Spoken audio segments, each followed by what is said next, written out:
Bonsoir tout le monde. Donc ce soir, voilà, je vais vous faire une présentation à partir d'un questionnement sur ce que j'appelle la réception sociopolitique du transhumanisme dans l'Europe francophone, on va dire en France notamment.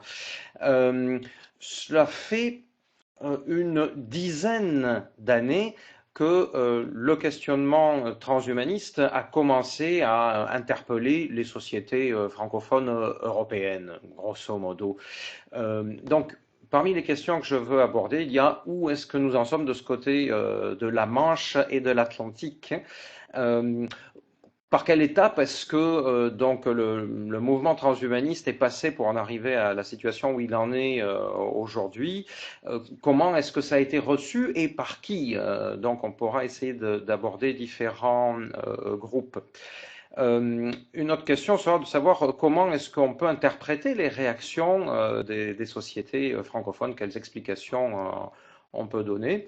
Et puis enfin, quelles évolutions est-ce qu'on peut attendre pour ce mouvement d'idées et pour éventuellement les organisations qui en sont le vecteur. Est-ce qu'il y a un problème de connexion? Ah oui, j'ai Non, non. l'impression. Non, Non, Pardon. non, on j'entends t'entend, on très bien. t'entend. On t'entend. D'accord, excusez-moi, c'était une remarque de Gabriel qui m'a fait noter. Bon, voilà pour les questions directes, si vous voulez. Pour commencer, en introduction, donc, je vais faire dans une première partie un rapide balayage de l'historique très récent de cette réception. Donc, je dirais on peut comme ça s'amuser à se baser sur l'idée du mème et la manière dont les mèmes, vous savez, M-E, accent grave, les mèmes sont intégrés par les sociétés. Le mème du transhumanisme, comme d'autres, il me semble qu'il passe par différentes phases. Parfois, on dit il y a d'abord une phase pendant laquelle il y a une ignorance à peu près complète quand une idée est vraiment neuve. Donc, les réactions sont de l'ordre de l'ignorance. Puis, dans un deuxième temps, eh bien, il y a un début de prise en compte, mais en général simplifié, falsifié, caricaturé. Et à ce moment-là, c'est systématiquement condamné. Et puis, on arrive ensuite à un troisième temps où l'idée commence à être prise au sérieux, véritablement, par les médias divers, les groupes divers. Et à ce moment-là, ça se traduit plutôt par des oppositions rudes. Parfois, ça peut aller jusqu'à de la violence. Donc ça c'est un troisième temps. Ensuite, dans un quatrième temps, eh bien l'idée, si elle a vraiment une valeur, elle s'impose et elle peut devenir dominante. Et enfin, dans un deuxième dernier temps, elle finit par s'imposer comme une norme, majoritairement acceptée, jusqu'à ce qu'éventuellement elle soit à son tour balayée par d'autres idées qui viendront lui contester la place. Dans un schéma de ce genre-là, je dirais que le transhumanisme dans l'Europe francophone, il en est peut-être dans son troisième temps. La période à laquelle il a été reconnu, le même a été reconnu comme quelque chose de tout à fait sérieux, à prendre en compte, mais où il suscite essentiellement des réactions qui sont majoritairement négatives. Alors, je vais essayer d'approfondir un petit peu dans ce schéma-là pour essayer de comprendre comment est-ce que les choses se sont passées en gros en remontant simplement à une dizaine d'années. Je dis une dizaine d'années parce que il me semble que le premier temps en France, en Europe, dans l'Europe francophone, il a commencé par là. 2001, par exemple, c'est l'année de naissance, si je ne me trompe pas, du premier groupe qui existait en ligne dans la blogosphère francophone, qui était le fameux groupe des mutants, les mutants.com. 2001.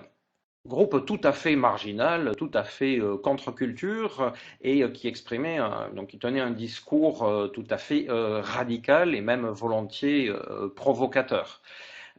Cette aventure de ce groupe-là a duré moins d'une dizaine d'années. Le groupe a cessé de fonctionner vers 2007-2008. Ça, c'est une première apparition concrètement.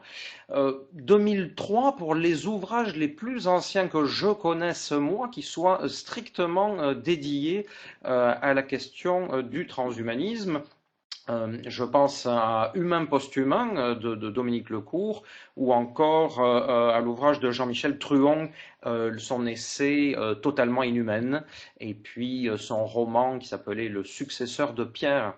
Ce sont des ouvrages dans lesquels toutes les questions que véhicule le transhumanisme sont déjà posées. La problématique est bien mise en place. Donc ça, c'est 2003. Il y a une petite progression comme ça, jusque, je dirais, en 2005. Jusqu'à 2005, je ne vois pas comment dire, que ça fasse tache d'huile, qu'on en parle bien davantage. Ça reste tout à fait marginal, il me semble. En 2005, il y a un double, presque coup de tonnerre enfin, dans le ciel du transhumanisme français, avec l'apparition de deux ouvrages qui encore aujourd'hui font complètement référence, qui sont très fréquemment cités quand quelqu'un veut parler de transhumanisme dans les milieux francophones. D'une part, l'ouvrage de Rémi Sussang, présent ce soir, donc les utopies post-humaines, qui donc relate rapidement sur l'ensemble du XXe siècle l'histoire des idées qui ont mené jusqu'au transhumanisme. Mais le transhumanisme n'est pas le centre exactement de sa préoccupation, mais les transhumanistes, eux, se reconnaissent tout à fait dans cette historique, il me semble. Et d'autre part, l'ouvrage du philosophe donc de la Sorbonne, Jean-Michel Besnier, Demain les post-humains, qui lui est un ouvrage qui s'annonce très clairement critique envers le transhumanisme. Il me semble que ce sont les deux ouvrages qui aujourd'hui, donc je le répète encore une fois, font le plus référence. Et à partir de leur publication, eh bien, leurs auteurs respectifs ont été assez fréquemment invités sur toutes sortes de plateaux, radio, télévision, et ont participé à quantité de conférences. Donc, ils ont véritablement participé à ce que le mème du transhumanisme, si on veut s'amuser à utiliser ce terme, se diffuse. Puis, je repère également une paire d'indications sur l'émergence du mouvement en France, en tout cas de la diffusion de l'idée. Je me rappelle que c'est en 2006 que j'ai repéré sur le forum libéraux.org une discussion et même plusieurs fils de discussion autour du transhumanisme. Et il y avait pas mal de monde qui participait, c'était très actif et même très vif. Tellement vif que ça en est arrivé à de la violence verbale qui sont conclues par quasiment des exclusions de certains membres du forum. Et ça a duré pendant à peu près une paire d'années. Donc les débats autour des questions du transhumanisme. Mais cela ne s'est pas traduit par contre par des organisations, par des structurations, c'était simplement dans le cadre de l'échange d'idées. Un autre indice du fait qu'il y avait une activité francophone qui tournait autour du transhumanisme a été l'apparition d'un groupe de cryonicistes francophones autour de la personnalité de Pierre Boutron. Donc, c'est un ancien membre du CNRS et spécialiste en cryogénie. Il y a un groupe qui est allé jusqu'à diffuser une revue, donc une revue qui existe peut-être encore, qui s'appelle Cryonics News, et donc qui montrait qu'ils avaient quelques moyens, ils avaient envie de mettre quelques moyens pour diffuser leurs réflexions.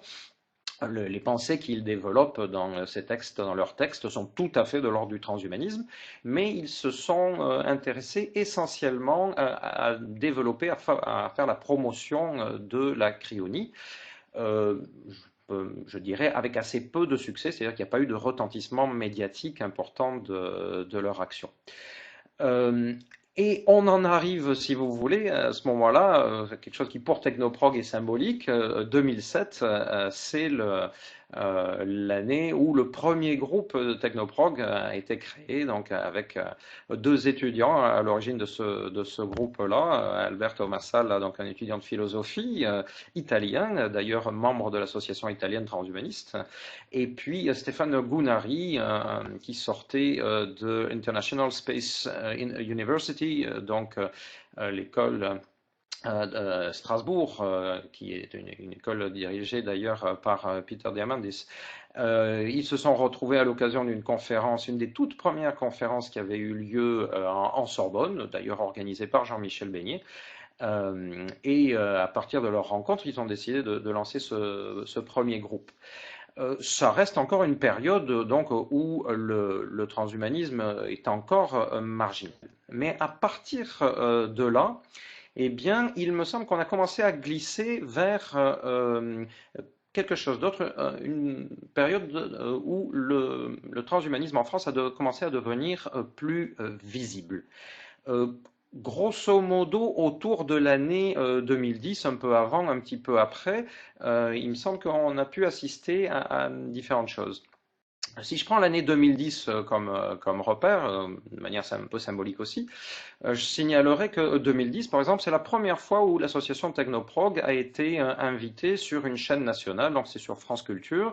J'ai été invité en compagnie de Rémi Sussan et d'un autre journaliste dans le cadre de l'émission, c'était Place de la Toile. Bon, c'était donc pour Technoprog une première et le sujet était clairement le transhumanisme. 2010, c'est également l'année où, bon, pour parler de l'association Technoprog, nous prenons également part au débat autour des nanotechnologies. Le débat national sur les nanotechnologies avait été lancé. Et l'association a pu donc publier des textes qui ont été officiellement repris. Donc ça a été une manière de se faire identifier, me semble-t-il, par des institutions, des journalistes, etc. 2010, c'était également la fin des débats sur la révision des lois de bioéthique, qui avait commencé en 2009. Et là également, Technoprog a pu exister, si vous voulez, dans ces débats-là. 2010, c'est également l'année, à ma connaissance, du premier documentaire français, en tout cas celui dont j'ai connaissance moi-même, qui soit directement sur le sujet, le documentaire de Cécile Danjean, Un monde presque parfait. Donc, ça a fait tout un ensemble de spots médiatiques. Et puis, les choses sont plutôt enchaînées. En 2011, pour ce qui est de Technoprog, donc ça a été l'année des premières conférences qui ont pu être médiatisées. Il y a des articles qui ont été publiés dans la presse, des journalistes qui se sont déplacés. Mais bon, 2011, ça a été également l'année d'une multiplication de parutions dans des journaux et dans des revues. Je me rappelle début 2011, le Figaro faisait donc tout un dossier sur l'augmentation radicale de la durée de vie. Le Monde faisait un numéro spécial dans Sciences et Techno, tous centenaires. Et ces choses-là se sont multipliées ou n'ont plus baissé, en tout cas n'ont pas disparu de l'actualité. Puis 2011, c'est aussi la publication de deux ouvrages, je pense, importants dans la diffusion de ces idées. Celui de Laurent Alexandre, La mort de la mort, doublé de son roman Google Démocratie, et celui de Miroslav Radman, Au-delà de nos limites biologiques. Et puis 2011, c'est également l'année d'un deuxième documentaire, celui de Philippe Borel, intitulé Un monde sans humains.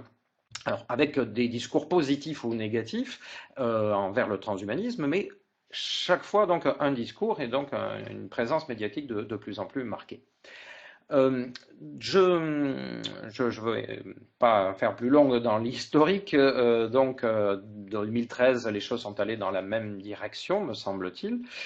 Mais à partir de là, je me poserai plutôt des questions sur ce à quoi est-ce que on en est arrivé et comment comprendre qu'on en soit arrivé là. On est dans une phase, me semble-t-il, où maintenant, d'ailleurs comme Rémi Sussan qui était avec nous là, il y a un mois, donc le rappelait, maintenant le sujet est quasiment, enfin mainstream dans le sens où tout le monde peut en parler, tout le monde peut en avoir entendu parler. Alors la question pour moi à partir de là, c'est comment est-ce que les médias se sont intéressés au transhumanisme? Comment on peut comprendre que on est le discours dominant qu'on a aujourd'hui? Bon, pour ce qui est de la motivation des médias, elle peut être diverse. Il y a assurément un souci d'informer le public dans un premier temps, c'est quand même leur fond de métier. Dans un deuxième temps, ou en même temps, il y a le souci de ne pas passer à côté d'un phénomène qui a dû être jaugé comme assez important. Donc, rapidement, je pense que plusieurs journalistes sont allés à la source pour essayer de comprendre de quoi il ressortait. D'autant plus que le sujet en question, eh bien, il a pu être considéré qu'il était tout à fait prometteur en termes d'audience, de par son contenu spectaculaire et en même temps polémique. C'est-à-dire que les sujets auxquels touche le transhumanisme, la convergence technologique, eh bien, produit des images comme celle de Oscar Pistorius, ou bien comme celle des personnes équipées aujourd'hui d'exosquelettes, ou bien de tout ce qui a trait aux biotech, donc des choses qui font réagir. On va revenir sur pourquoi est-ce que ça peut faire réagir. Donc, tout cela pouvait peut-être motiver le milieu de la presse. Ils sont allés vers la source, mais la source, assurément, elle était à 99% anglo-saxonne à ce moment-là. Donc, ils sont sans doute allés lire les textes produits par les fondateurs, si on veut, du mouvement transhumaniste, les Bostrom, et les Kurzweil, et les Hughes, et les O'Brien de Grey, etc. Et ils en ont tiré une certaine vision, une certaine compréhension du mouvement transhumaniste.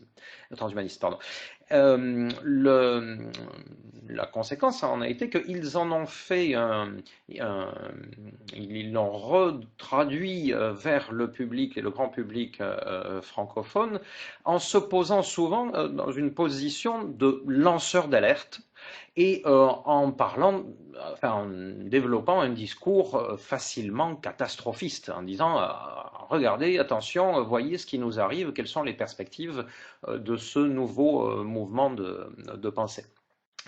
Donc ça, c'est ce qui peut expliquer en partie ce qui nous est devenu à travers les médias, me semble-t-il. Mais je dirais quelques mots également sur les réactions qui sont venues d'autres milieux, et je parlerai notamment de ce que je pressens dans les milieux académiques et puis également dans les milieux politiques. Dans le milieu académique, on a différentes positions possibles qui vont de la fermeture la plus absolue, de l'opposition la plus radicale, jusqu'à une certaine ouverture, mais vous allez voir jusqu'à quel degré est-ce qu'on peut arriver. Il y a un certain nombre de scientifiques ou éventuellement de philosophes qui ont un discours qui est donc catégoriquement opposé à tout ce qui, de près ou de loin, ressemble à du transhumanisme. Je prends pour un exemple ce que j'ai entendu directement et que j'ai retranscrit dans la bouche d'un chercheur qui est lui-même un spécialiste de la biologie de synthèse. Donc, il pratique au quotidien quelque chose qui intéresse de près les transhumanistes. C'est Philippe Marlière, hein, qui, donc, dans une conférence en 2010, a dit, texto, « Je suis l'ennemi du transhumanisme.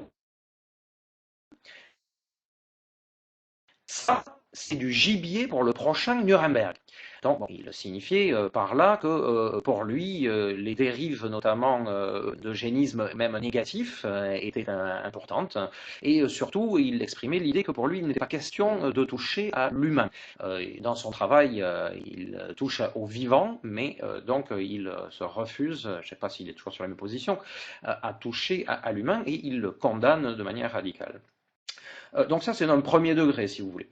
Ensuite, vous avez des personnes qui sont complètement installées dans l'académie. Je pense à quelqu'un comme Miroslav Radman, donc, qui est un chercheur de la plus haute réputation, qui, lui, va jusqu'à écrire un ouvrage dans lequel il développe des idées que moi-même je considère comme complètement relevant du transhumanisme, mais qui, par contre, n'utilise jamais ce terme-là et qui se défend d'en être, quoi, si vous voulez.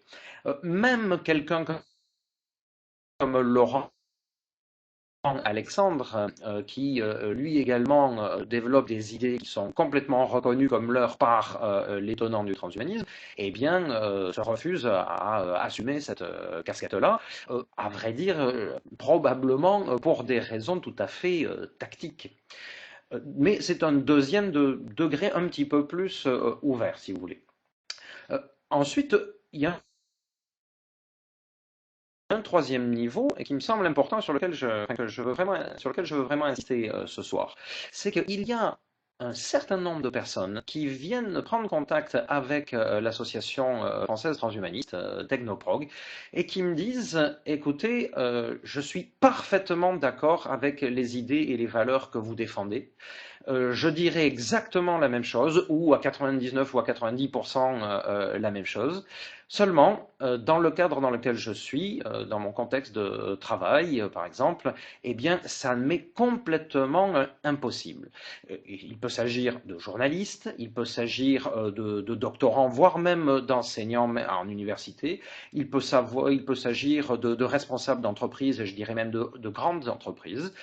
Il peut s'agir même de responsables politiques qui me disent ça n'est que par la bande que les choses peuvent avancer, et en tout cas, s'il vous plaît, enfin, parfois il y a des gens qui ne communiquent que par le biais de pseudonymes et donc d'adresses internet qui sont absolument opaques, et donc ils nous disent il n'est pas question donc que je me mette en avant, ce serait dangereux pour ma carrière, ce serait éventuellement même dangereux pour mon poste.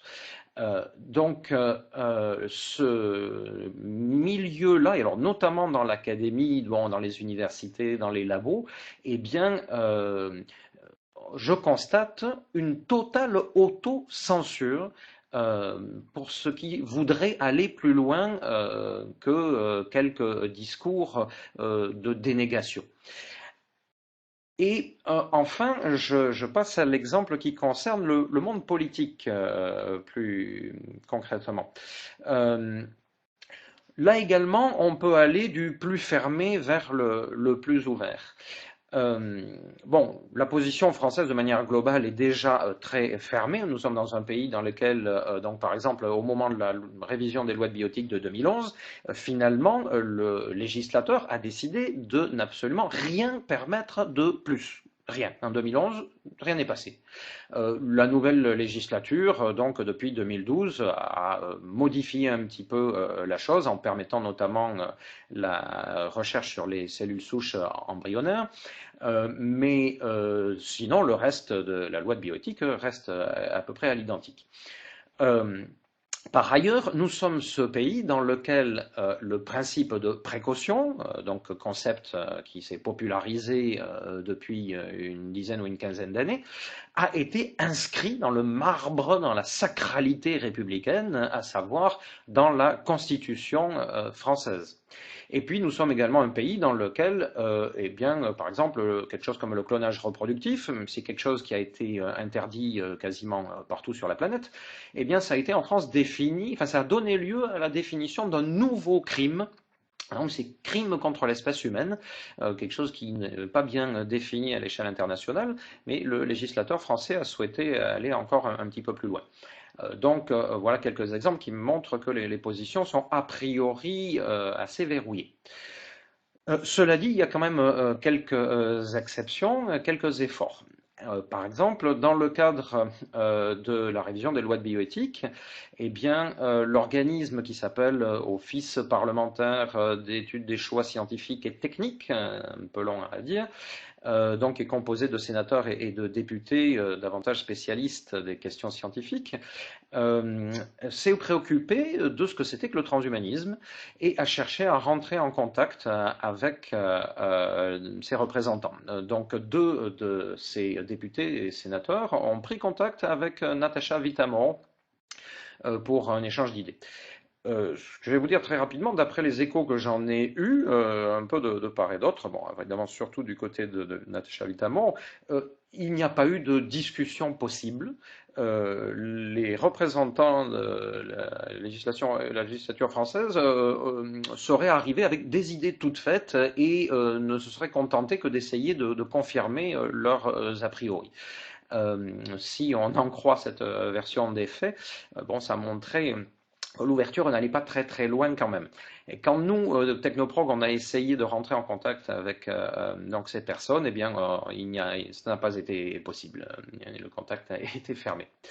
Bon, c'était déjà bien qu'il y ait une interrogation sur le sujet, mais c'est pas allé très loin.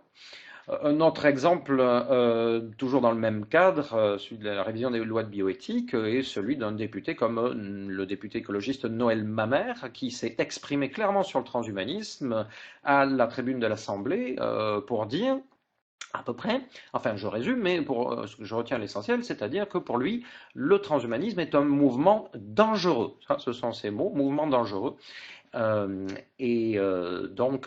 Voilà, à partir de là, il n'a pas expliqué bien davantage. Hein, dans le compte rendu des débats de l'Assemblée, c'est un paragraphe, mais ça dit un petit peu quand même le positionnement de départ. Un degré d'ouverture supplémentaire peut se trouver peut-être, par exemple, dans le cas du Parti socialiste. Alors bon, le candidat François Hollande avait annoncé qu'il reviendrait sur l'interdiction de la recherche sur les cellules souches embryonnaires, et la législature qui a suivi en effet a permis cette recherche. Donc c'était ça une avancée, un signal d'un peu d'ouverture. Dans le cadre de la même campagne présidentielle, l'association Technoprog avait été auditionnée par le think tank d'obédience socialiste Terra Nova. Donc, il montrait qu'il y avait également une interrogation de ce point de vue-là et un petit peu d'ouverture. On avait discuté de manière tout à fait franche, je me rappelle, avec Stéphane Gounari et donc les représentants de Terra Nova. Cela dit, je dois dire que la manière dont ils recevaient notre discours montrait que leur possibilité d'ouverture était quand même tout à fait limitée. C'est-à-dire qu'ils ouvraient très régulièrement de grands yeux et ils étaient souvent perturbés par les arguments que nous leur avancions. Mais bon, il montrait une véritable curiosité, une véritable ouverture, en tout cas dans la discussion. Et puis le dernier exemple que je citerai est celui entendu dans la même campagne présidentielle, la prise de parole de Jean-Luc Mélenchon, pour dire son nom, qui, lui, a clairement indiqué, lors d'une soirée télévisée, qu'il était favorable à l'extension radicale de la durée de vie. Il citait le marquis de Condorcet dans ses derniers écrits, dans lesquels, donc, Condorcet expose son point de vue sur les évolutions possibles de la technologie et le fait que pour lui, donc, les champs des possibles étaient indéfinis. Et donc Mélenchon se faisait, il reprenait ces arguments-là. Donc ça montre qu'il y a des possibilités et évidemment selon les spectres où on se retrouve, la côté du spectre politique où on se trouve, les positions peuvent être différentes. Cela dit, il n'y a pas du tout qu'une question de positionnement sur le spectre politique, parce que ce qui me semble également assez clair, c'est qu'à partir du moment où les responsables politiques se trouvent vraiment aux manettes, et surtout se trouvent confrontés à l'impératif de à l'impératif de compétitivité économique, eh bien, un grand nombre, si ce n'est la très grande majorité des préoccupations éthiques s'envolent, s'évaporent tout d'un coup. Et ce qu'il faut, donc, c'est en être. Il devient absolument impératif d'être dans la course et donc de développer l'outil industriel, par exemple pour ce qui est des nanotechnologies, peu importe si on maîtrise ou si on maîtrise pas, on fonce. C'était caractéristique, par exemple, dans le discours, je me rappelle de Xavier Bertrand à l'OSPCE, ministre du Travail de Nicolas Sarkozy, qui a balayé, avant même que le débat commence, l'hypothèse d'un recul. Il n'était question que de distribuer un petit peu de débat pour faire plaisir et faire du saupoudrage démocratique, quoi. C'était de cet ordre-là. Donc ça, c'était, si vous voulez, pour un rapide, très rapide exposé de ce qui me paraît être la situation actuelle. Mais à partir de là, eh bien, j'aimerais vous proposer de réfléchir sur ce que peuvent être les causes possibles de ces différents positionnements, de ces manières d'avoir reçu la pensée transhumaniste jusqu'à aujourd'hui. Alors j'irai un petit peu plus vite, j'étais un petit peu long sans doute sur cette première partie, pour vous parler de ces causes, de la manière dont j'essaie de comprendre cette réception. Je lancerai plusieurs points plus ou moins rapidement. Tout d'abord, il y a tout un ensemble de craintes. Donc, en fait, j'exprime ça sous forme de craintes qui s'accumulent. La première de ces craintes me paraît être d'un ordre tout à fait général. Il y a quelque chose comme une crainte de perdre donc la place centrale de l'humain dans notre conception très globale du monde. Cette crainte, il me semble qu'elle provient de notre fond de pensée d'inspiration judéo-chrétienne, donc religieuse, et d'autre part d'un fond de pensée qui relève du mode de pensée occidental en général, avec ses origines gréco-romaines et ensuite ce que ça a pu devenir à travers la Renaissance, les Lumières ou le cartésianisme. C'est-à-dire que dans tous les cas, il est question d'un anthropocentrisme dont on a le plus grand mal du monde à se défaire, où la plupart du temps on est incapable de penser le monde autrement. Dans les deux cas également, il est conçu de manière vague que l'humain, on sait ce que c'est. Qu'on devrait pouvoir tracer des limites assez précises et donc c'est quelque chose de plutôt fixe. Donc, idée évidemment contre laquelle s'oppose la pensée transhumaniste. Donc c'est une cause de rejet, cette crainte donc de la centralité. Le deuxième point, c'est une crainte que les perspectives transhumanistes aggravent les éventualités, la possibilité d'une quasi-disparition de l'humain de la surface de la planète. Et ce sentiment, il est d'autant plus important qu'il est renforcé par toute l'histoire du XXe siècle. Et l'histoire du XXe siècle, eh bien, c'est une histoire d'une crise de la modernité. Je n'aime pas utiliser le mot postmoderne pour ma part, mais l'idée ou le besoin peut-être d'un postmodernisme est une des conséquences, il me semble, de cette crise. Bon, c'est très rapidement pour rebalayer, là on ne va pas refaire une histoire du XXe siècle, mais donc deux guerres mondiales, deux bombes atomiques, la guerre froide derrière, déjà ça faisait lourd. Donc l'espoir d'un progrès technologique comme inévitablement lié au progrès humain a commencé à très fortement se lézarder. Mettez là derrière la crise de la société consumériste et donc la crise véritable, la crise elle-même de cette société, la perte de ses valeurs, la fuite dans la société de consommation et de divertissement. Donc cela ne fait qu'aggraver le sentiment de délitement. Et puis plus récemment, la prise de conscience de la crise écologique, donc crise climatique, crise de la biodiversité, a donc fini pour un grand nombre de personnes d'empêcher que l'idée que le progrès technique, que le progrès technique soit lié donc à un progrès humain, et cela va même jusqu'à l'idée que un progrès humain devrait passer vers une régression technologique, donc pour certains. Donc ça, c'est une série de causes qui me semblent tout à fait importantes et qui jouent un rôle de premier plan de nos jours. Mais on peut aller un petit peu plus loin et considérer que toutes ces craintes aboutissent quasiment à une crainte de perte d'identité pour un grand nombre de personnes. Et le transhumanisme ébranle souvent des convictions de ce point de vue-là, et donc joue un rôle dans cette crainte. Parce que la pensée occidentale, tout particulièrement, me semble-t-il, eh bien, elle a tendance à fonctionner à base de frontières et d'oppositions binaires, blanc-noir, si vous voulez, bon-mauvais. Et donc, ça peut être, par exemple, homme-machine, ou bien homme-animal, ou bien vivant inerte. Eh bien, en effet, le transhumanisme a tendance à euh, rendre floues ces frontières-là.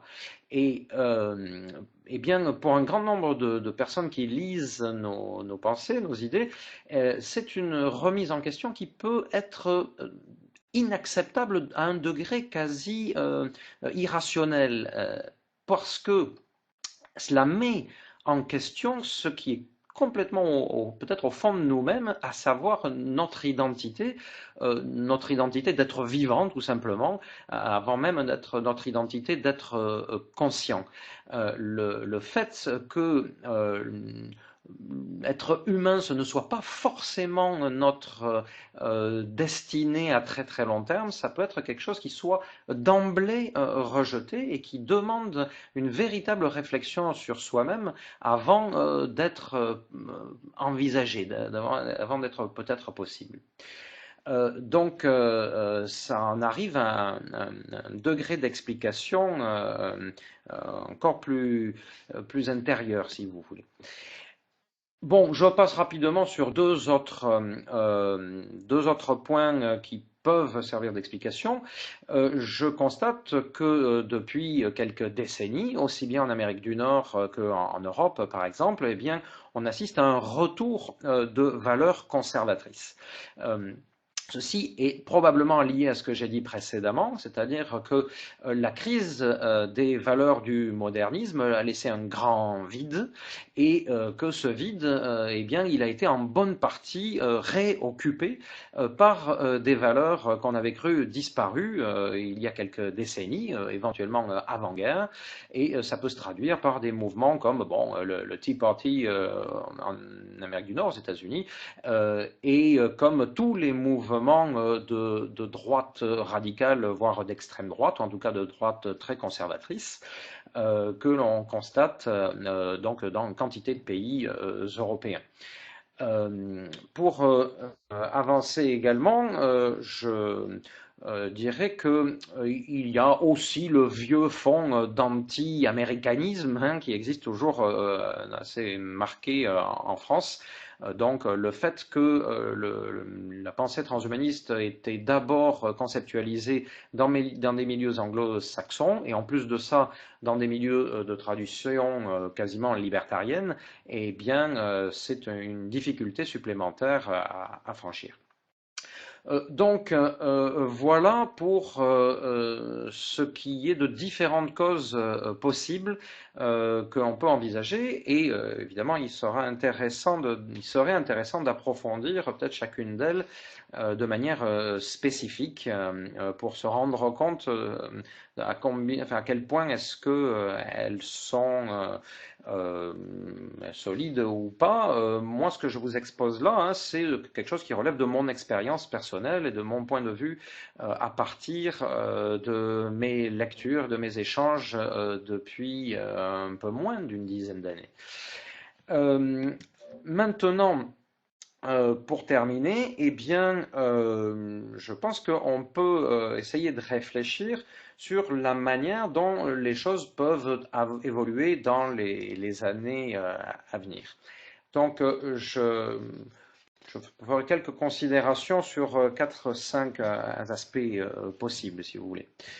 La première chose qui me semble à peu près évidente, à peu près certaine, c'est que la convergence technologique, celle qu'on peut appeler la convergence NBIC, donc je rappelle pour l'auditoire futur, enfin donc les nanotechnologies, les biotechnologies, les sciences de l'information et les sciences cognitives, eh bien qu'elles continuent leur montée en puissance et alors bon, de manière accélérée ou pas accélérée, ça ce n'est pas mon problème.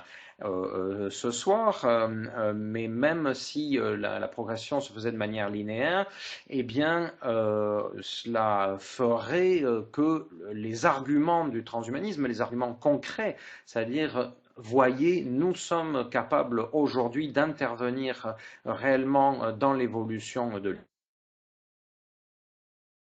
l'humain, eh bien, ces arguments pèseraient de plus en plus. Bon, je vais pas passer maintenant en revue tous les cas qui nous montrent que cette évolution est en marche. Là encore, ce n'est pas le sujet de ce soir, mais les exemples sont très nombreux, de plus en plus nombreux. Par contre, je pense qu'il peut être, enfin, pour moi, il m'intéresse de réfléchir sur les aspects sociopolitiques. C'est le sujet que je voulais aborder ce soir.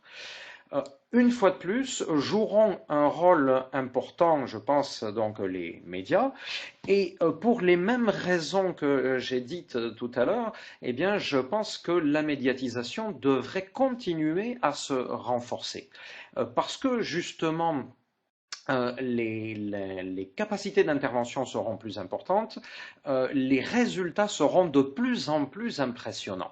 Le fait de voir dès aujourd'hui les premiers robots semi-intelligents, si on veut, sur les champs de bataille, par exemple, je pense que c'est une image qui frappe. Le fait de voir des robots anthropomorphes, donc particulièrement performants, qui donnent l'impression de la capacité de du dialogue, quoi, eh bien, c'est quelque chose qui frappe également. Les images que donne la pratique du body hacking, même si elles ont un côté parfois repoussant, parce que cela relève de pratiques de sous-culture, enfin, donc c'est pas forcément bien beau à voir, donc il y a un côté repoussant, mais d'un autre côté, eh bien je pense que c'est tout à fait frappant en termes d'image. Donc je continue de penser que les médias vont utiliser ces images-là et seront intéressés à les diffuser. La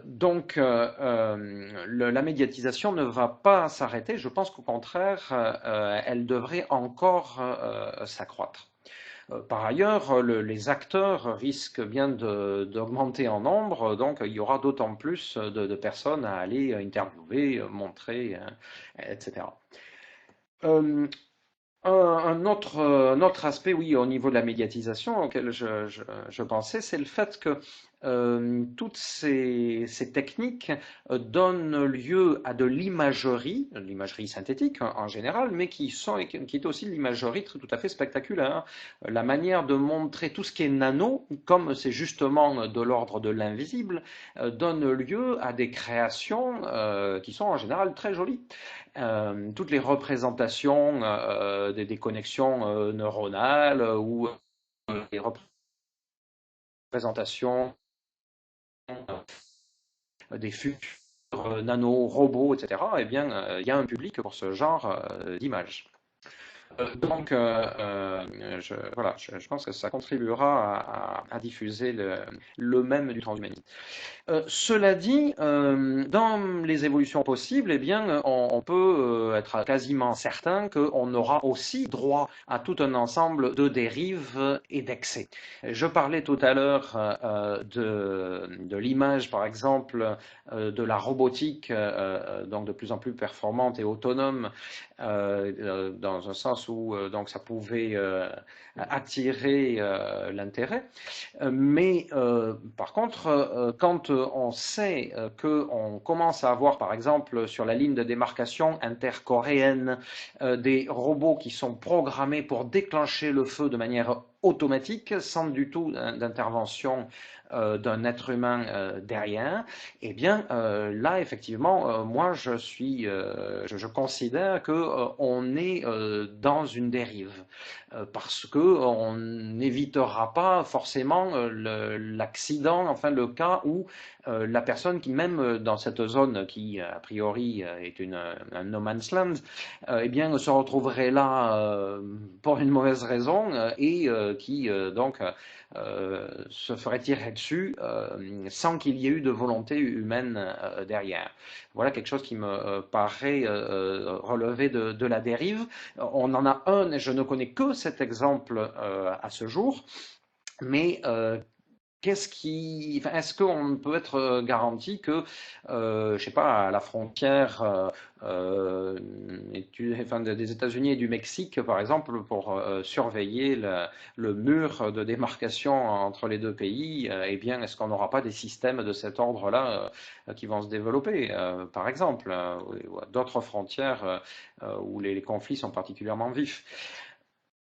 Autre exemple, je trouve que le cas de la société Sales qui a lancé cette année la possibilité de faire un prélèvement de cellules de manière à ce que on puisse développer à partir de ses propres cellules des générations d'organes donc qui pourraient servir de transplantation en cas de besoin donc pour les personnes en question. Le fait que cette entreprise propose des tarifs d'entrée qui soient de plusieurs dizaines de milliers de dollars, eh bien, c'est à la limite de la dérive. Alors, bien sûr, on est dans une logique libérale dans laquelle donc les premiers tarifs sont très élevés, les premiers bénéficiaires sont des membres donc d'une oligarchie capitaliste, et puis on pense qu'ensuite ça va se démocratiser, la pratique devenant de plus en plus commune et passant à une échelle plus importante. Mais cela n'est pas garanti non plus. Et dans l'histoire de la diffusion des biens, il y a toujours des biens qui sont réservés à une petite élite richement dotée. Par exemple, si vous voulez vous doter ou vous acheter un hélicoptère demain, eh bien, il faudra mieux appartenir à une minorité plutôt, à cette minorité plutôt aisée. Donc il n'y a pas de garantie sur cette démocratisation des techniques NBIC. Donc il faudra être sûrement très attentif et il y aura probablement des combats à mener pour que ce type de dérive soit limité. On peut parler également, comme une autre dérive possible, du fait que quand même il y a un certain nombre de produits qui sont mis sur le marché, donc qui relèvent complètement de ce que peuvent souhaiter les transhumanistes, mais qui sont diffusés de manière qui n'est pas toujours responsable, voire qui est parfois complètement irresponsable. La diffusion des premiers nanomatériaux ou des produits nanomanufacturés pose problème. Un certain nombre de produits sont sur les marchés alors qu'il n'y a pas encore de normes de contrôle ou que les normes de contrôle existantes ne sont pas suffisantes. C'est un réel problème, à mon avis, et ça va continuer à l'être. Pour l'instant, c'est, par exemple, pour parler des nanoproduits, ils sont trop récents pour qu'ils aient déclenché de véritables scandales, mais je ne serais pas étonné que dans les années à venir, on ait des scandales type amiante, par exemple, qui éclatent parce qu'on sera allé trop vite sur la mise sur le marché de ce genre de produits-là.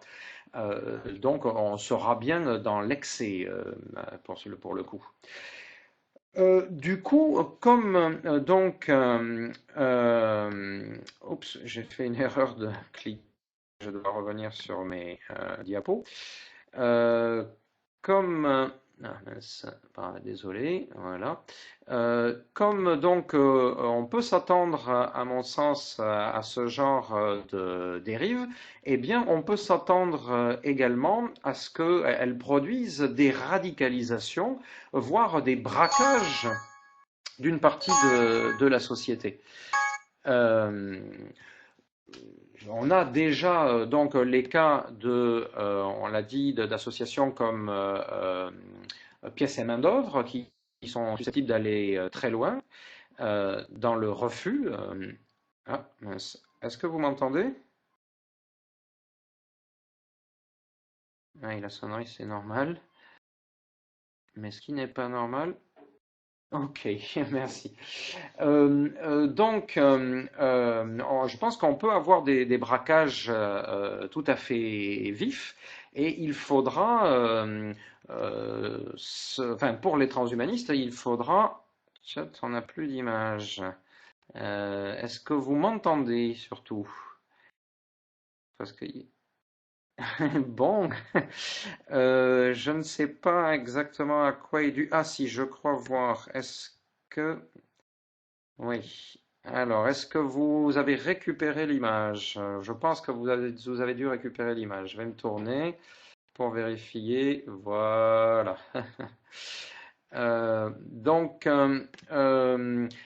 pour y revenir, donc, on peut s'attendre à un certain nombre de braquages, éventuellement violents. Pour l'instant, les cas de violence ont été limités en France, c'est-à-dire que ça a été simplement de la perturbation de conférences avec les militants de Pièces et Main-d'œuvre venant jeter des boulettes de papier sur les conférenciers pendant le débat sur les nanotech. Mais dans le monde, on sait qu'il y a eu des actions plus violentes. Par exemple, on peut citer l'action de Human Bomb aux États-Unis, donc qui procédait à des attentats par lettres piégées qui étaient adressés à des scientifiques.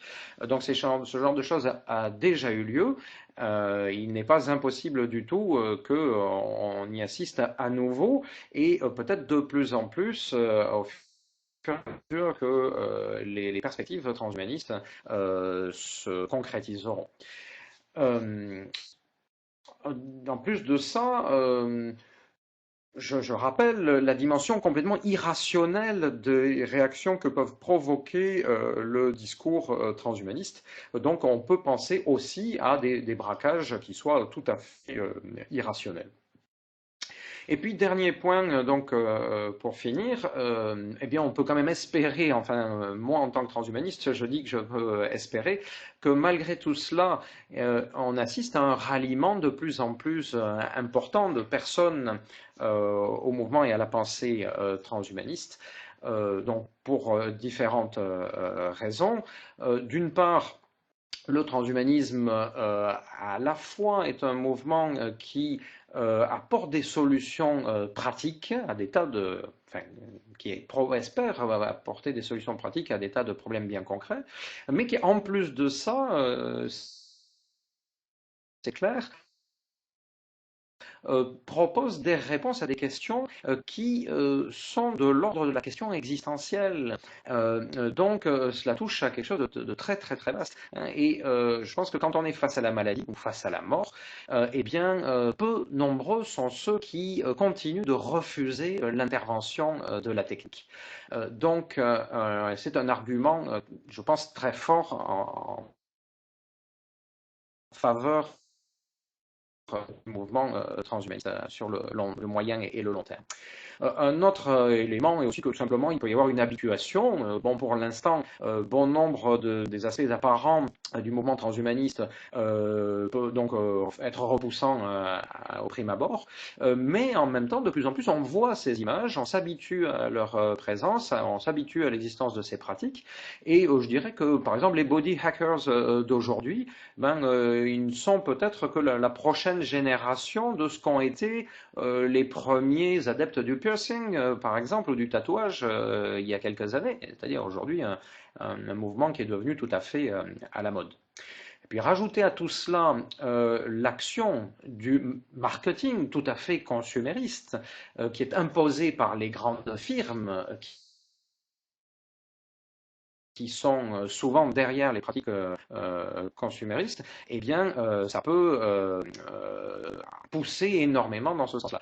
Alors, Rémi me fait remarquer qu'en effet, les tatouages de couleur sont en train d'être interdits, donc pour des raisons médicales, mais il me semble que ça n'empêche pas que la pratique, par exemple, la pratique du tatouage, elle peut être tout à fait superficielle et bénigne, enfin le piercing c'est déjà un pas supplémentaire, mais s'il n'y avait pas cette interdiction, cette intervention du corps médical, et bien, du point de vue social, il me semble qu'on est complètement dans l'acceptation et dans des pratiques qui se sont largement banalisées. Voilà, bon, le temps est largement passé, donc je vais conclure, si vous voulez, de manière très très rapide, euh, en disant que dans les perspectives auxquelles on peut penser, moi j'essaie de penser pour le mouvement transhumaniste, je pense qu'il va falloir être attentif à trois choses tout à fait importantes. D'une part, je dis, pour ce qui est des transhumanistes français qui affirment cette spécificité que nous appelons techno-progressiste, c'est-à-dire un transhumanisme qui soit complètement attentif aux risques, que ce soit les risques sanitaires, les risques environnementaux ou les risques sociaux, eh bien qu'il nous faudra être tout à fait à cheval sur ces valeurs, qu'il va falloir les défendre, qu'il va falloir défendre notre définition du transhumanisme.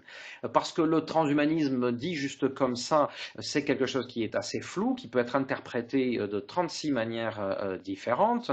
On l'a dit et redit, c'est une notion qui peut être récupérée dans tout le champ politique, droite, extrême droite, extrême gauche, on peut avoir du transhumanisme de toutes les couleurs. Donc en France, pour pouvoir faire avancer ce type de concept, eh bien, je pense qu'il sera tout à fait important que nous soyons à cheval sur des choses comme non seulement le droit à disposer librement de son corps, mais également donc, les valeurs du techno-progressisme que je viens de rappeler. Également, il faudra montrer l'exemple. Pas forcément dans le sens d'aller se faire transformer en cyborg tout de suite, c'est pas ça dont je veux parler. Je veux dire que pour montrer que nous sommes attachés à ces valeurs, je pense que les transhumanistes doivent être souvent eux-mêmes les lanceurs d'alerte. C'est-à-dire que les transhumanistes sont souvent ceux qui vont chercher l'information, ils ont parfois, enfin ceux qui sont depuis longtemps dans le mouvement, ont un côté un petit peu geeks, ils cherchent sans arrêt la nouveauté, ils doivent avoir une réflexion sur ce que peut provoquer ces différentes nouveautés et ils doivent transmettre cette information-là, ne pas garder par devers eux leurs sentiments quand ils perçoivent des risques, mais au contraire être à l'avant-garde de ceux qui tirent parfois la sonnette d'alarme. Par exemple, je citais le cas des nanotech tout à l'heure et sur la manière dont c'est diffusé. Eh bien, je pense pour ma part que une association comme Technoprog doit être active de ce point de vue. Également, je pense que nous serons amenés à jouer un rôle de coordination dans tout ce qui va pouvoir continuer à apparaître autour de ces idées-là, et quels que soient les noms que cela peut revêtir.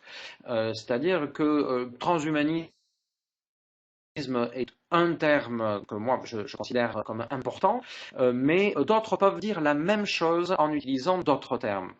Il y a en fait quantité de groupements, d'associations, de gens qui se retrouvent dans les Fab Labs ou autres, qui, de mon point de vue, pratiquent du transhumanisme, réfléchissent sur du transhumanisme, mais tout simplement qui n'utilisent pas ce terme-là. Je pense que le terme n'a pas cette importance-là. Moi, je ne suis pas à cheval dessus. Mais par contre, je pense qu'il y aura besoin de coordination entre toutes ces personnes dans les années à venir.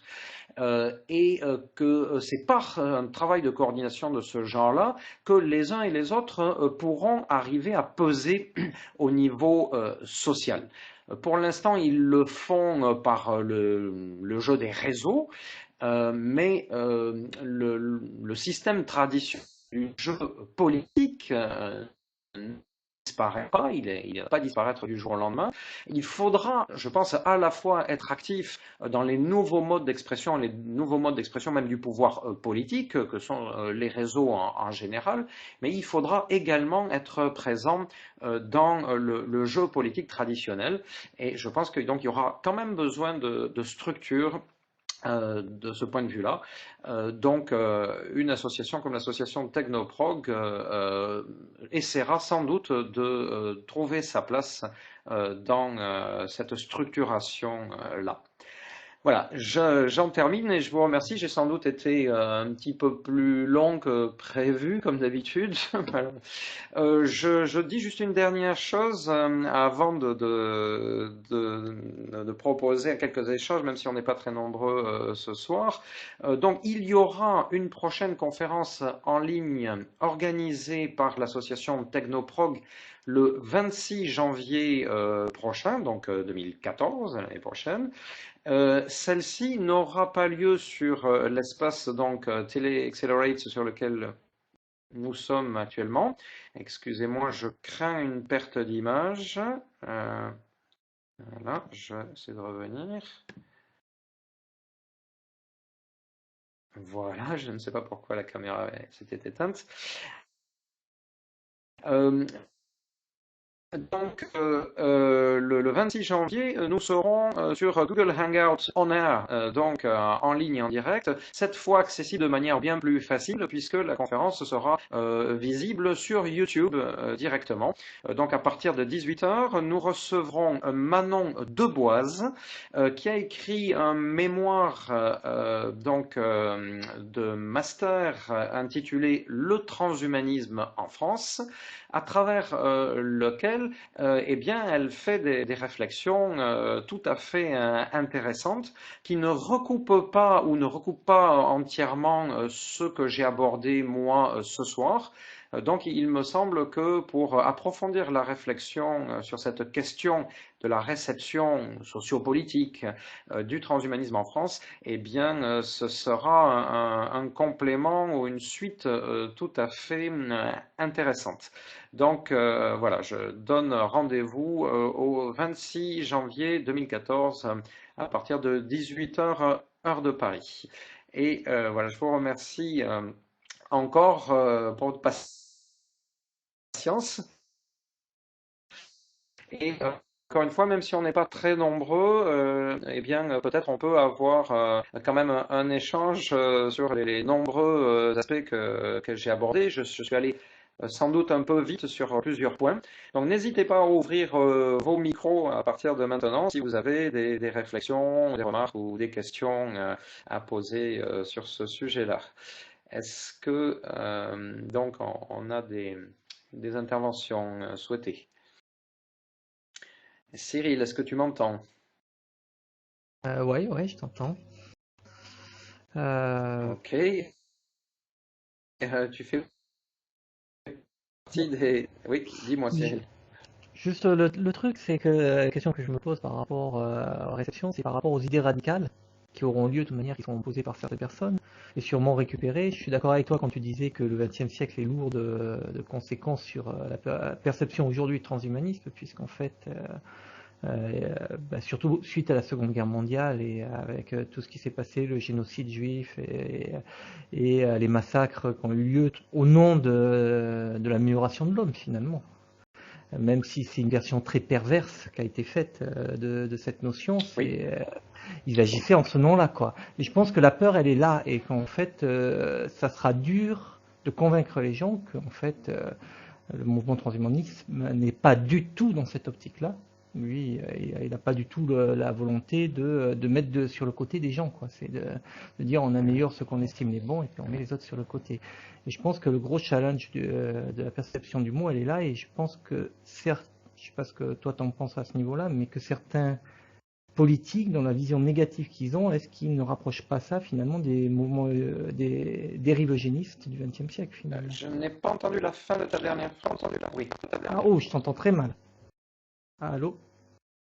Je t'entends très mal là. Oui, oui. Donc je reprends la parole. Tu me dis si la voix passe. Je peux essayer de parler peut-être un petit. J'ai des parasites, me dit Rémi. Et moi j'entendais Cyril avec des Rémi, avec des parasites aussi.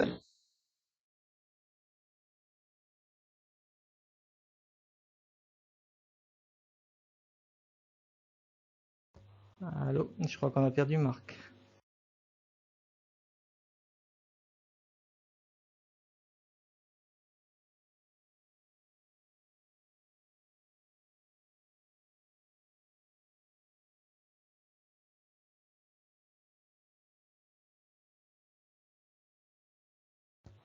Je pense qu'on l'a perdu.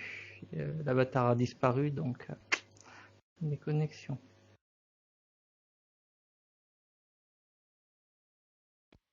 Ah oui, il est plus là, effectivement. Mais oui, Cyril, je te vois. Je vois Jory, je vois Julio. Je sais pas si Julio est vraiment là. Je sais pas, Allô. moi je me demande, enfin oui, on Je sais pas ce que est, je signifie. suis pas sûr. Toi, je t'entends parler. Jory, je vois une croix. Je sais pas ce que ça signifie, une croix. Et Micro coupé. Julio, un micro coupé, donc il nous entend. Si tu nous entends, tu peux nous ouvrir. Oui, voilà, super. Et Ok. Julio, il a une montre. Je sais pas ce que ça signifie. Ça doit vouloir dire qu'il Je est pense, absent, à mon avis. ouais, je Enfin, pense. qu'il est connecté, mais qu'il est hors clavier. Je pense que ça doit être un truc comme Ouais. ça. Ah, je vois Marc avec un point d'exclamation. Ah, il est en train de revenir, je pense. On va le voir apparaître au hall à l'arrière.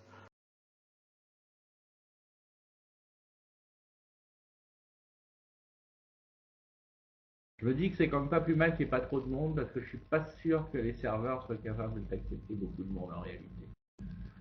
Ouais. Je pose aussi cette question parfois. Est-ce que vous m'entendez? Ouais, on Oui, on t'entend. t'entend. Bon, vous m'entendez, mais est-ce que je sais pas, est-ce que vous me voyez à nouveau? Non, vous me voyez pas à l'écran, Non, on te voit je pas. pense. Bon, Non. et alors ce qui est curieux, c'est que j'arrive pas à faire avancer mon avatar pour l'instant.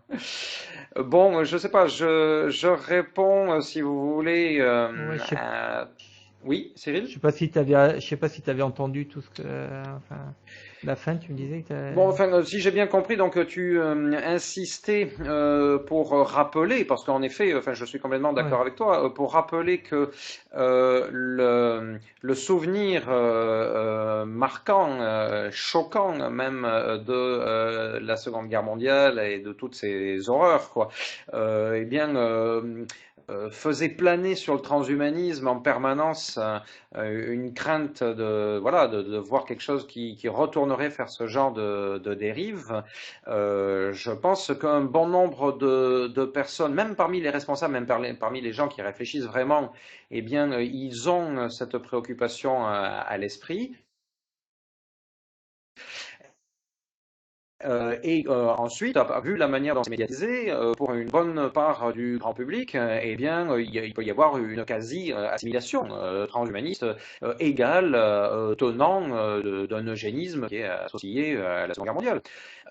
Donc, effectivement, pour notre conception du transhumanisme, c'est un handicap considérable. Et ça explique probablement une partie de nos difficultés. Et la question que je me pose, c'est comment passer enfin, je me suis souvent posé cette question, comment passer outre, quoi, comment convaincre les gens que finalement c'est pas la même chose. Je pense aussi quand même que les transhumanistes devraient peut-être un peu aussi quand même se reposer eux-mêmes la question même de cette notion d'amélioration de l'être humain qui moi me gêne. Hein, je dis franchement, c'est-à-dire que je pense qu'effectivement je suis pour la liberté cognitive et morphologique, mais l'idée d'une amélioration de l'être humain en soi me gêne. Je vais donner quand même une petite anecdote qui est intéressante, c'est le cas de Anne Corwin, qui était un Asperger autiste, qui était membre du board de la WTA à l'époque, ça s'appelait encore la World Transhumanist Association, et qui est parti en disant ce sont des ableistes, c'est-à-dire qu'en fait, c'était des gens qui pensaient que son identité d'autiste était un handicap qui allait disparaître à terme, et même elle, qui était membre de la WTA, est partie à ce moment-là. Donc il y a quand même au sein du transhumanisme une ambiguïté vis-à-vis de ces concepts qui mériteraient d'être creusés. Oui, par exemple, personnellement, je pense qu'un point sur lequel il est tout à fait essentiel d'insister, c'est l'idée que la valeur qui existe dans les déclarations universelles de droit, eh bien, elle doit être, et elle est complètement intégrée dans la pensée transhumaniste. La seule chose que le transhumanisme demande, c'est simplement un élargissement et l'idée que donc on inclut dans le champ du droit, eh bien pas seulement ce qui relève de l'humain, mais ce qui relève de la conscience supérieure, par exemple. Donc ça n'est plus proposé une augmentation systématique, hein, c'est juste proposer un élargissement, proposer une ouverture.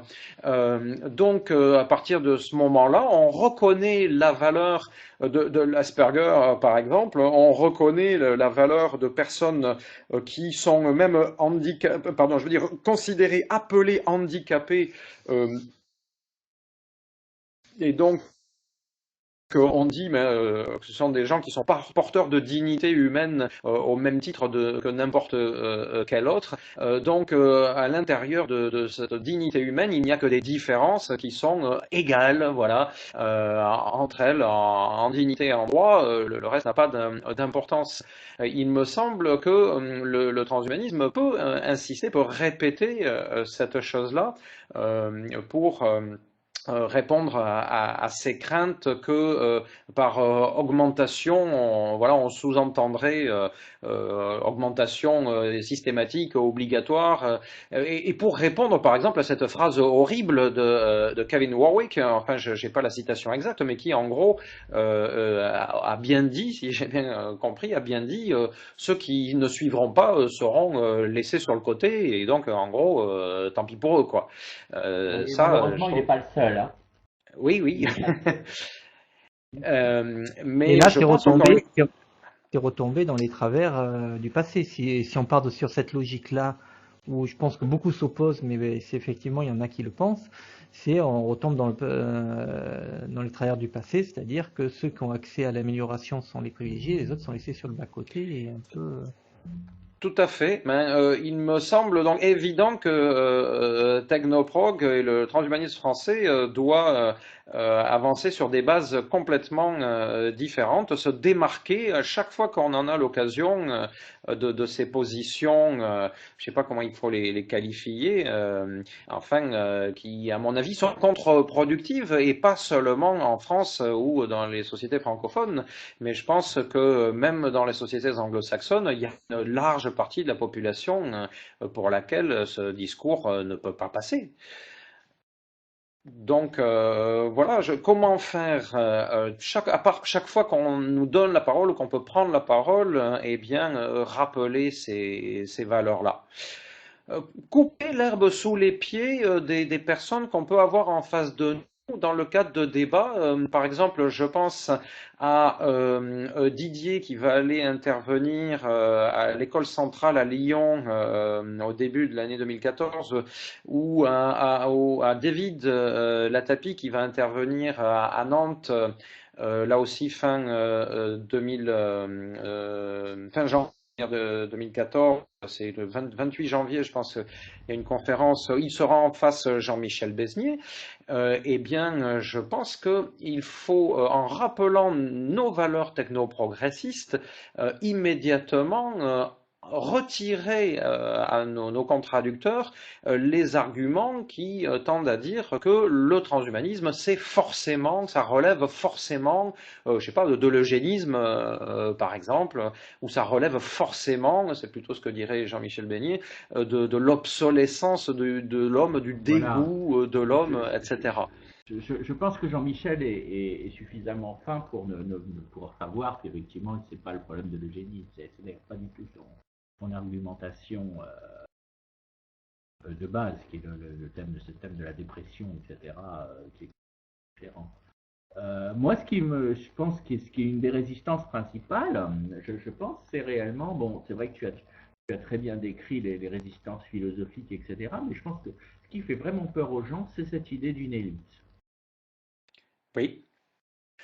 Et je pense que l'anti-américanisme joue un rôle beaucoup plus fort qu'on ne le pense. Et effectivement, l'anti-libertarianisme aussi. Et moi, je suis un petit peu gêné vis-à-vis de ça parce que j'étais un des premiers à râler et fortement contre le libertarianisme américain.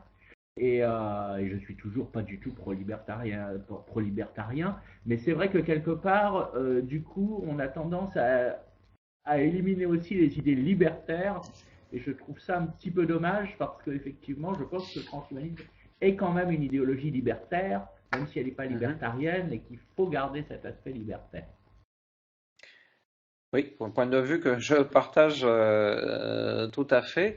Euh, bon, sur l'opposition, comment dire, au-delà de l'Atlantique ou de ce côté-ci de l'Atlantique, je me permets d'espérer que une pensée transhumaniste, encore une fois, pas portée forcément par des gens qui se mettent l'étiquette transhumaniste sur le front, mais même portée par des gens qui sont déjà intégrés dans l'académie, eh bien que progressivement, ça permette de faire entendre que, comme je dis moi, un autre transhumanisme est possible.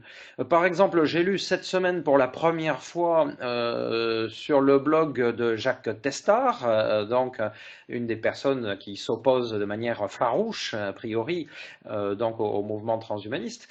Eh bien, j'y ai lu pour la première fois ce que j'avais lu chez Jean-Michel Beignet pour la première fois il y a, je pense, un an ou deux, pas plus, l'idée que quand même il peut y avoir plusieurs transhumanismes. Et Jacques Testard a repris, enfin Beignet lui a dit ah, ben, le transhumanisme français c'est un hyperhumanisme, et Jacques Testard a écrit il y a certains transhumanistes qui sont humanistes. Ah, je dis, ah, ben, c'est bien, ils ont fait une découverte. Il y a quelque chose qui avance. On commence à se rendre compte, c'est-à-dire dans le camp, si on peut dire, enfin, des camps, enfin, chez certains penseurs qui ont interprété jusqu'à présent le transhumanisme comme quelque chose d'absolument abominable, eh bien, je commence à percevoir l'expression que quand même, c'est pas un monobloc et que finalement, il y aura peut-être même des gens avec qui on arriverait à dialoguer. Je peux prendre Est-ce un que tu autre penses exemple. que Technoprog a joué un rôle là-dedans, par exemple, dans le changement de position d'un Testard? Est-ce que tu penses qu'il vous connaît et que c'est ça qui l'a amené à dire ce genre de choses? Pour Jacques Testard, je ne peux pas le dire parce que je suis pas assez, j'ai pas de contact direct avec lui. Je constate simplement une chronologie qui correspond à ce que j'ai aperçu chez d'autres. Et alors, par contre, je me permets de le dire avec Jean-Michel Besnier, parce que dans Jean-Michel Besnier, lui, nous échangeons de manière assez, avec une certaine régularité, je dirais, par des biais différents, et maintenant donc depuis plusieurs années. Il a pris le temps, il me l'a dit, d'aller lire la critique un petit peu systématique que j'avais faite de son premier ouvrage, donc Demain les posthumains. Et en effet, à partir de là, j'ai vu apparaître dans ces textes davantage de nuances. Peut-être qu'en effet, Technoprog a joué un certain rôle, en tout cas pour ce qui est de Jean-Michel Beignet. Pour Jacques Testard, là, j'ai absolument aucune certitude. Bon, enfin, ça, peu importe, hein, d'où est-ce que qu'est-ce qui a provoqué le cheminement, peut-être de la réflexion personnelle, peut-être différentes lectures, mais bon, je trouve intéressant de constater que on commence à pouvoir lire ou entendre ce genre d'évolution. Par exemple, pour prendre un autre exemple également, je trouve intéressant, il y a au moins une personne de l'association Technologos, qui est une association qui se réclame principalement de la pensée de Jacques Ellul, qui est donc un philosophe qui a développé tout un discours sur les dangers de la technique, essentiellement au XXe siècle, liés au fait que la technique aurait une logique propre et que donc cette logique serait forcément déshumanisante. Donc des gens qui souvent sont très opposés à l'approche transhumaniste. Et eh bien, il y a au moins une personne avec laquelle on arrive à dialoguer, qui est venue plusieurs fois à nos conférences. Ça permet d'espérer qu'on arrive à échanger des idées, et donc ça peut aller dans les deux sens. Ça peut convaincre des transhumanistes un petit peu trop enthousiastes d'être plus prudents et de réfléchir au rôle qu'ils ont à jouer. Et ça peut peut-être convaincre certaines personnes très opposées au transhumanisme que dans le transhumanisme, eh bien, enfin voilà, qu'il ne faut pas jeter le bébé transhumaniste avec l'eau du bain néolibéral dans lequel il a grandi. Est-ce qu'on s'entend toujours? Oui, oui. Oui, oui, Je on fais des t'entend. vérifications de temps en temps parce que On la est plongé en connexion. méditation, on est plongé en réflexion, c'est pour ça qu'on Voilà.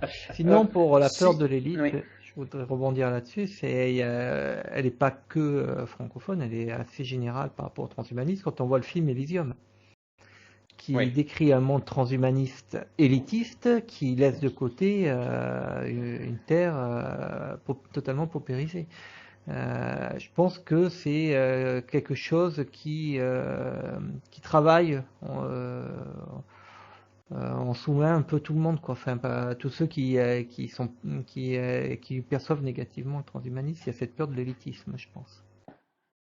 Mais cette peur, il me semble qu'elle a toujours été présente, plus ou moins associée à l'usage des technologies, au minimum liée à l'usage de la force. Mais voilà, on peut s'amuser à citer d'autres ouvrages écrits ou films, genre Soleil Vert, par exemple, c'est la fin des Zardoz, années 70 et déjà aux Ardoz, voilà, par exemple, donc qui disent à peu près la même chose que Elysium, il me semble. Donc ça me paraît tout à fait normal qu'il y ait cette crainte dans la société et il me semble que et il est normal et même elle est justifiée parce qu'elle provient de ce que tout un chacun peut constater dans le fonctionnement de la société actuelle. C'est pas des projections gigantesques de considérer que on pourrait aller vers des discriminations de ce genre-là. L'histoire d'abord nous a montré que les humains savent très bien mettre en place des sociétés discriminantes. Et puis notre société actuelle, avec sa quasi caste de super riches en quelque sorte, de jet-setters, etc. Eh bien, on peut considérer qu'elle est déjà du même ordre. Simplement, moi, à partir de ces constats-là, le fait que donc le questionnement est ancien et que ça correspond toujours à notre actualité, eh bien, ce que j'invite plutôt, ce à quoi j'invite à réfléchir, c'est que le problème, ça n'est pas le transhumanisme.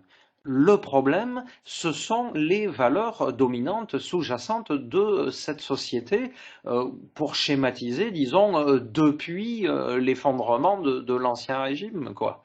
Hein, on a eu une remise à plat des rapports sociaux il y a un peu plus de siècles de ça, pour dire dans les sociétés européennes et en Amérique également. On a mis en place assez rapidement d'ailleurs un nouveau système de valeurs. C'est ce système de valeurs qui est toujours dominant. Il a su parfaitement s'adapter à toutes les tribulations des deux derniers siècles. Il est en train de chercher à utiliser le transhumanisme pour son propre intérêt. Il est en train de chercher à faire ce que les groupes dominants ont toujours fait, que résume magnifiquement, c'est mis dans la bouche d'un aristocrate du 19e siècle.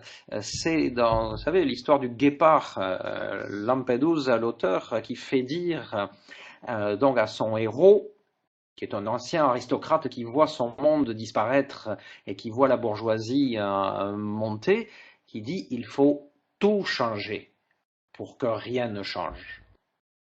Mais je pense que certains essaient de faire la même chose avec le transhumanisme aujourd'hui. La question est de savoir, pour moi, est-ce qu'il y aura d'autres forces sociales et politiques qui pourraient faire autre chose du transhumanisme. Donc, à mon sens, c'est un combat politique. Totalement d'accord. Après, quels outils seront utilisés? Par exemple, est-ce qu'il faut faire dans la politique classique politicienne, ou bien est-ce qu'il faut utiliser les outils que justement la convergence des NBIC nous donne progressivement? J'ai tendance à dire sans doute les deux.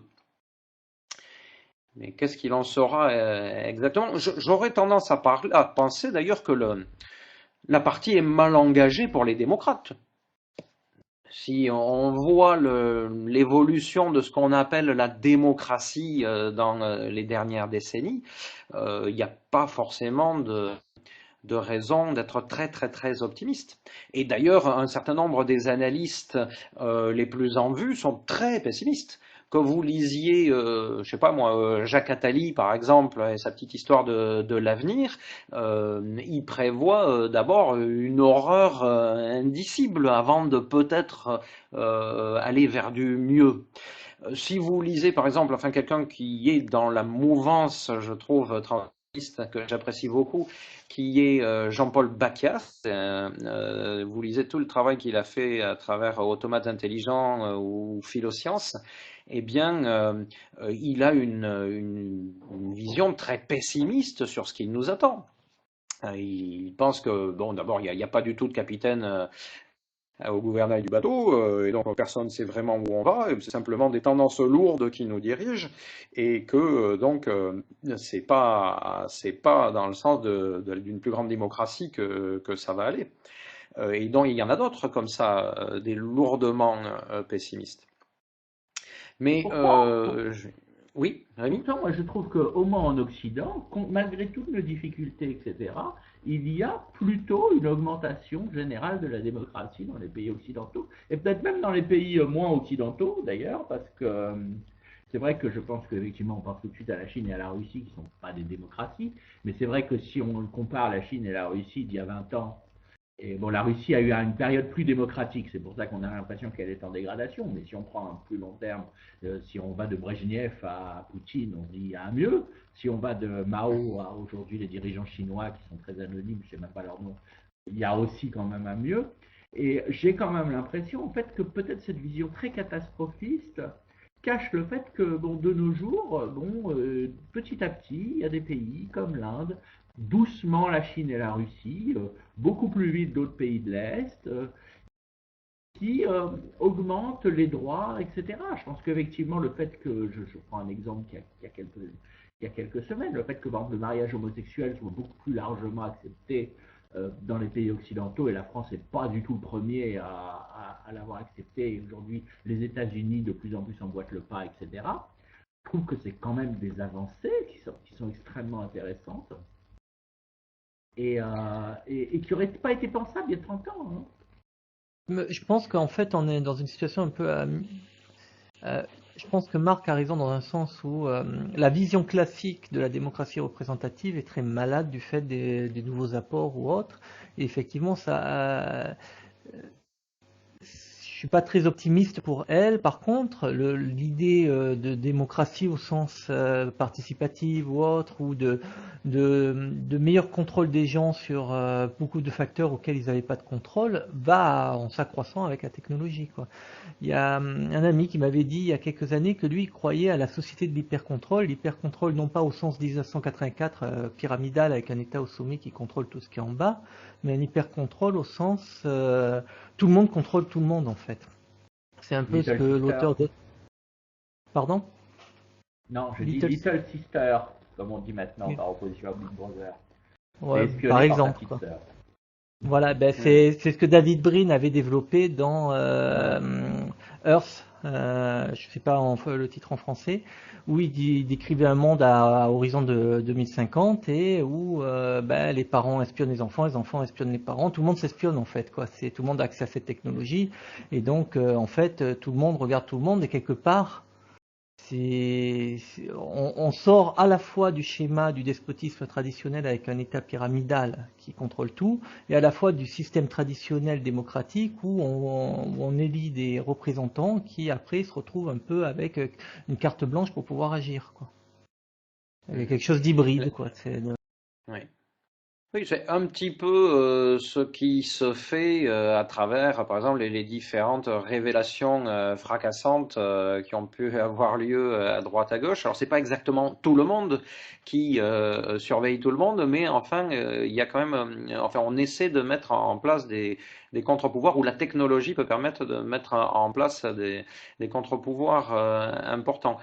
Cela dit, ce qu'on peut craindre, c'est que entre le tout le monde d'un côté et le tout le monde de l'autre, il y en ait qui soient tout le monde avec quand même beaucoup plus de moyens, donc qui soient beaucoup plus puissants dans le contrôle, et d'autres à l'autre bout, les Little Sisters, qui seront peut-être nombreuses, mais avec beaucoup moins de moyens. Et donc la question sera de savoir si il y aura un véritable équilibre entre les deux. Pour l'instant, moi, de là où je suis, j'ai pas l'impression qu'il y ait véritablement équilibre. Le système pyramidal continue à s'imposer, il me semble. Il y a un système pyramidal économique, ça c'est sûr. Mhm. Mais politiquement, je ne suis pas sûr. Ben, ce qu'il y a, Moi, c'est que... Oui, pardon, vas-y, Cyril. j'en suis d'autant moins sûr. Politiquement, il a l'apparence encore du système pyramidal, mais quand on voit toutes les initiatives de personnes qui passent par la marge, dans l'impact concret du politique sur la vie de tous les jours des gens, je suis pas sûr qu'on soit encore dans le système pyramidal. Sans doute, on n'y est plus comme on y était dans les années 30 du XXe siècle. Mais il me semble que logiquement, on est plus efficace quand on est un petit groupe de gens qui communiquent bien ensemble, qui sont très au clair sur leurs valeurs communes. Il n'y a pas besoin de longs débats pour les repréciser à chaque fois, et qui ont d'énormes moyens que quand on est un grand, voire un très grand nombre d'acteurs, donc avec chacun des petits moyens, et en plus de ça, des valeurs qui peuvent être jusqu'à très diverses, et puis il y a juste des regroupements de temps en temps autour de valeurs communes, et puis c'est pas forcément les mêmes regroupements d'une fois sur l'autre. Logiquement, il me paraît que ceux qui sont plutôt du côté de la superstructure, eh bien, ils sont plus performants que ceux qui sont du côté de l'infrastructure, non? Je pense que c'est encore le cas, c'est sûr. Mais c'est Oui, oui, vrai oui, que oui. tu as un changement. Moi, je te dis, je vois au niveau global. Je te parlais de la Chine, de la Russie. Je pourrais citer le Brésil aussi, etc., qui était quand même une dictature terrible il y a quoi, 10 ans, Mhm. Vingt. et qui aujourd'hui est en passe de devenir une des premières puissances mondiales. On voit que l'Europe peut lui emprunter de l'argent, ce qui est quand même extraordinaire. Ce qui aurait été inimaginable il y a 10 ans, quoi. J'ai quand même l'impression, si tu veux, je crois qu'il y a un truc, c'est le truc, même en économie, c'est paradoxal. C'est-à-dire que, effectivement, le niveau global de vie des gens augmente en réalité, mais en même temps, les inégalités augmentent aussi. C'est-à-dire, c'est assez contre-intuitif. C'est-à-dire que les pauvres sont beaucoup moins pauvres aujourd'hui, même dans les taudis et dans les bidonvilles, qu'ils ne l'étaient il y a 20 ans, mais les riches sont quand même aussi beaucoup plus riches. Donc, ce qui fait que tu as à la fois une augmentation des inégalités et pas forcément une paupérisation. Donc, c'est une situation qui est assez complexe, en fait. Je n'entends plus. D'ailleurs, les libéraux, comment? Vous m'entendez plus? Si, si, Non, moi, c'est bon, Rémi, c'est revenu, excuse-moi. Voilà. Donc, c'est vrai que c'est une situation qui est assez complexe parce que certains, comme les néolibéraux, vont dire mais regardez, grâce au libéralisme, les pauvres s'enrichissent et ils auront raison. Et d'un autre côté, les antilibéraux vont dire peut-être que les pauvres s'enrichissent, mais les riches s'enrichissent encore beaucoup plus. Et là aussi, ils ont raison. Mais de ce point de vue, je pense que l'aspect écart à terme peut être plus important que l'aspect objectif du niveau de confort objectif. C'est-à-dire que la notion de richesse, ça me paraît être quelque chose de fortement relatif. Le, le roitelet de la cité sumérienne était le riche, et en même temps il était aussi pauvre, voire plus pauvre que de bien des paysans Bien de sûr. pays en voie de développement aujourd'hui. Or, pour que notre histoire commune continue à avancer, eh ben, il y a pas seulement besoin d'une amélioration de niveau de confort pour chacun, mais il y a aussi besoin, me semble-t-il, d'un certain niveau d'acceptation de la relation sociale. C'est-à-dire qu'il y a besoin d'un contrat social. Or, je crains, enfin là c'est pour aller dans le sens des pessimistes, que on soit dans une période dans laquelle, dans bon nombre d'endroits du monde, eh bien, il y ait une forme de délitement du contrat social. Par exemple, enfin, encore une fois, je fais exprès de mettre le doigt sur ce qui ne va pas, mais la multiplication de rogue states, ou même plutôt d'États qui deviennent des non-États, peut être considérée comme enfin, une source de soucis. Ah. Où le non-respect de certains procédés démocratiques dans les pays qui se considèrent démocratiques, je pense, pour citer un exemple concret, au rejet du traité constitutionnel européen de 2005 et à son imposition par un tour de passe-passe administratif 2 ans plus tard, ça a été vécu pour, je pense, un bon nombre de personnes comme un vrai déni de démocratie. Et je pense que ça a choqué un bon nombre de personnes. Je pense qu'ensuite le fait que ça n'ait pas été condamné, c'est-à-dire que la très grande majorité de la classe politique a simplement passé l'éponge, et puis voilà, ensuite les médias ont oublié également, et ça n'existe qu'à titre aujourd'hui déjà de vieux souvenirs pour militants d'une autre génération, alors que ça n'a pas 10 ans. Eh bien que c'était une source de soucis pour le fonctionnement démocratique, Ah non, ces mais ça c'est choses-là. sûr qu'il y a plein de trucs comme ça. Je ne sais pas si, par Il y exemple, a plein de ouais, trucs comme je, ça. je ne sais pas Ce que je si au disais, c'est Brésil, que par plus il y en exemple, a moins. Allô? ouais, on voit d'autres, enfin, il y a d'autres indications, comme par exemple l'attribution de plus en plus à des entreprises privées de facultés ou de fonctionnalités qui relevaient évidemment, par exemple, du pouvoir régalien donc se sont attribués les États, comme notamment la sécurité, voire la défense. C'est quelque chose également qui va pas dans le bon sens. Donc la multiplication des officines enfin, paramilitaires. J'avais lu un truc sur la manière dont Gazprom, par exemple, exerce, enfin, fait régner l'ordre et la sécurité dans des villes entières en Sibérie, dans le nord de la Sibérie. C'est des endroits qui sont des zones qui sont plus grandes que certains États. Et la totalité de la structure policière et militaire est déléguée à des structures privées. Donc, on peut imaginer ce que ça donne si ça devient la norme, quoi, ou si ça devient répandu et très répandu. C'est-à-dire que le basculement vers la prise de pouvoir de ce genre de structure peut être facile. Ah, c'est sûr qu'il y a des risques. Donc, non, mais ouais. je dis pas le contraire. Hein. Je dis simplement que effectivement, on n'est pas du tout vers l'état utopique et c'est pas du tout ce que je veux dire. Hein. Au contraire, je pense que tout ce que tu dis est tout à fait vrai. J'ai quand même l'impression que globalement, bon, mais maintenant c'est peut-être une question vraiment de bouteille à moitié vide ou à moitié pleine. Il y aurait plutôt un petit mieux, même d'après les trucs sur les statuts de la corruption, tu sais, qui sont sortis chaque année. Ou d'ailleurs la France va de plus en plus mal, mais où globalement, effectivement, l'humanité va de mieux en mieux, je dirais. J'ai quand même l'impression. C'est vrai que bon, Je dirais à la limite qu'une entreprise privée effectue un contrôle dictatorial